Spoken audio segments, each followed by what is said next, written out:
I've covered plenty of nomination fights in Washington, but can't remember covering one that hasn't been made, at least not yet. Just when the media, much of the media, were getting tired of the Benghazi story, Susan Rice went to the Hill this week to meet with Republican senators who've been ripping her over the attack in Libya and could block her promotion as Secretary of State if President Obama decides to nominate her. Benghazi is complicated, of course, but the food fight over Rice, not so much. Here's Susan Rice. Misled the American people. She didn't tell them the truth in spite of all the evidence that we now know to the contrary that she had available to her. And what's the other big story of the week? Susan Rice, where they are wrongfully attacking a person who has done nothing wrong. The Republican smear campaign against Ambassador Susan Rice continues as more senators pile on. So is the coverage fair to Rice and to her detractors? Joining us now in New York, Kelly Goff, political correspondent for TheRoot.com. And here in Washington, Ramesh Ponnuru, senior editor at National Review and a columnist for Bloomberg View. Kelly Goff, isn't it odd for the press to be covering a nomination that hasn't happened based on a closed-door meetings between Susan Rice and Republican senators where we don't actually know what was said? In a word, yes, it's very odd. But it's not particularly odd if you look at it through the lens of some of the partisanship and the partisanism, as I like to call it, in the coverage, right? Originally, we had Fox News really trying to sort of push this cover-up and turn it into a big election-related scandal. And then the Petraeus story blew wide open, which I will agree got more coverage than should have in an era in which we have, the economy in the toilet, a lot of Americans out of work, and we were covering, Broadwell, Petraeus, et cetera.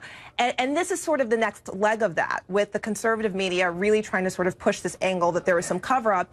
And I think that, frankly, there's some resentment that that story didn't really gain any traction that made a difference to the election, and this is sort of round two, as I call it. It was overshadowed by Petraeus, as you say. Let me turn to Ramesh. Right. How's this for a classic Washington media controversy? Susan Rice delivered the talking points on TV, but some other agency wrote them, and we get to fight about that. Well, yeah, that's a big part of the story, and any story where you can actually have talking points about talking points, which is what we're increasingly seeing. I hope you didn't bring any talking points today. Okay. I think that the media coverage is actually shaping this, the results here, in that I think we are now reaching the point where if Obama doesn't nominate Susan Rice to be Secretary of State, it'll be seen as his backing down, and a lot of the liberal base, which has really gotten upset about what it sees as an outrageous attack on her, will be very upset. Because of the high-profile nature of the story. Exactly, because the coverage is treating her as though she were the as though she's the nominee in waiting. Yeah. I suspect you are right. I want to play a little bit more sound for both of you.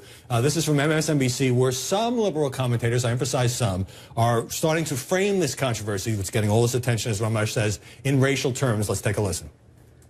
And frankly, it's outrageous that there is this witch hunt going on the right about these people of color, let's face it, around this president. Eric Holder, Valerie Jarrett, now Susan Rice. He also gave us the horrible optics of he and Lindsey Graham as old white establishment folks wrongly and repeatedly attacking a much younger black woman moments after an election in which blacks and women went strongly blue.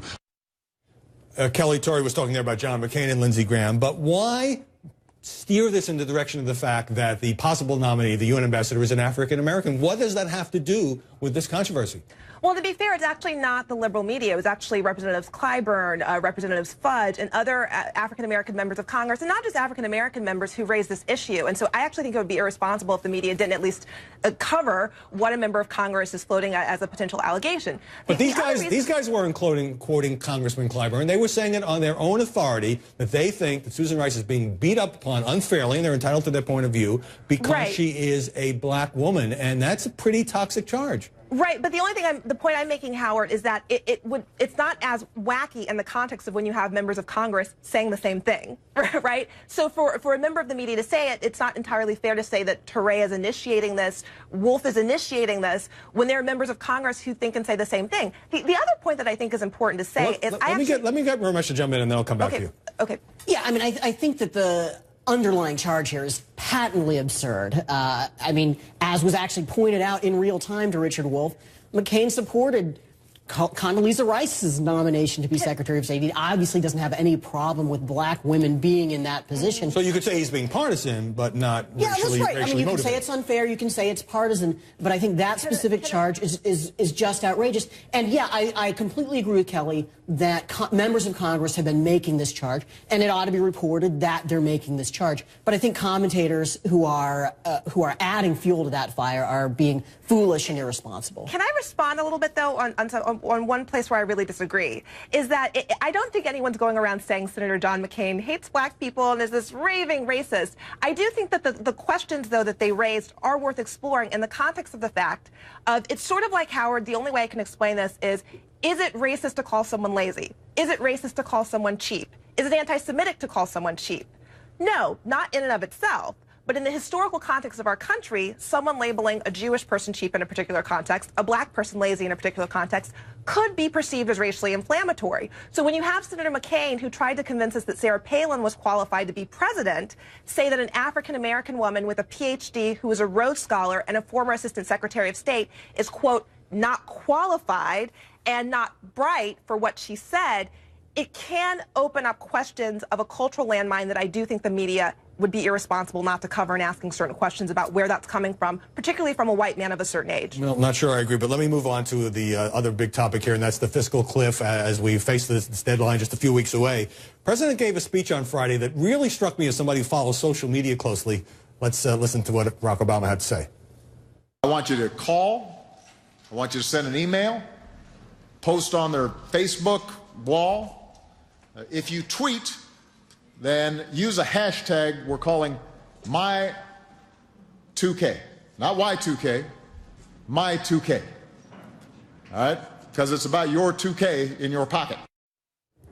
Now, Ramesh, that's a reference to the administration's argument that if Congress does nothing and taxes automatically rise, the average middle-class family will lose more than $2,000 a year. But I'm just so struck that the president is pushing this Twitter hashtag. Is that an effective way to try to increase pressure on Republicans? I guess it's the new call your congressman and let him know how you feel. I'm not sure that it actually is going to increase pressure on Republicans. It is going to make the president's core supporters, I think, feel engaged, even after the campaign is over. But I really have a hard time believing that Republican congressmen are going to be worried, oh my goodness, have you seen the number of tweets we're getting on this? Well, on the other hand, conservative Republican organizations have tried to fight back. For example, the Conservative Heritage Foundation bought, it's called a sponsored tweet, bought from Twitter this My2K, so that when you search for it on Twitter, you get the Heritage Foundation's take on it before you even got Barack Obama's one day. So the social media platform, I would say, is not to be minimized since so many journalists and politicians now live there. No, look, and the studies have proven that Facebook and social media can actually increase voter turnout, so we can't entirely laugh it off. I mean, I think my attitude on this is we will know if the White House has really won the social media fiscal cliff battle if we see a newborn named My2K anytime soon, since this week the first baby named Hashtag made her debut. So, look, it's taken over the world and it's taken over politics. What can we say? But if I could just add to one point that Howard made, I think it's right to say that a lot of the impact is through journalists. You make these Twitter campaigns in order to influence the cable TV coverage, the network coverage. Yes, it's an echo chamber effect, which is one of the reasons I believe that Twitter is so influential. All right, thanks very much, Ramesh Ponnuru, Kelly Goff, for stopping by this Sunday morning.